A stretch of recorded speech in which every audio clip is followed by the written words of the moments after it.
Pakistan super লিগের ফাইনালে খেলতে যাওয়ার অনুমতি পেলেন উইকেটরক্ষক ব্যাটসম্যান এনামুল হক বিজয়।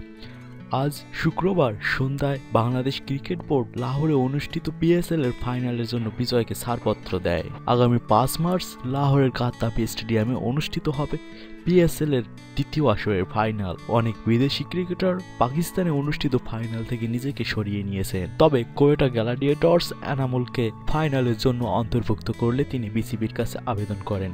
অবশেষে আজ 3 মার্চ বিজয়কে খেলার অনুমতি দিল বিসিবি। এ প্রসঙ্গে ক্রিকেট পরিচালনা বিভাগের চেয়ারম্যান আকরাম খান বলেন, এনামুল পাকিস্তানে পিএসএল খেলতে যাওয়ার জন্য আমাদের কাছে আবেদন করেছিল, আমরা অনুমতি দিয়েছি। এদিকে খেলতে যেতে পেরে উচ্ছ্বাসিত বিজয় বললেন, আমি চেয়েছিলাম বিসিবি যে সিদ্ধান্ত দিবে সেটাই মেনে নেব। এখন বিসিবি আমাকে অনুমতি দেওয়ায় আমি খেলতে যাব। যদিও ওদেরকে মাত্রই জানালাম এখানে একটি মাত্র ম্যাচ খেলার সুযোগ পাবো, বড় মঞ্চে এই সুযোগটা কাজে লাগাতে চাই। উল্লেখ্য, এবারের পিএসএল এর আসরে বাংলাদেশ থেকে 3 ক্রিকেটার অংশ নিয়েছিলেন, সাকিব আল হাসান, তামিম ইকবাল ও মাহমুদুল্লাহ রিয়াদ।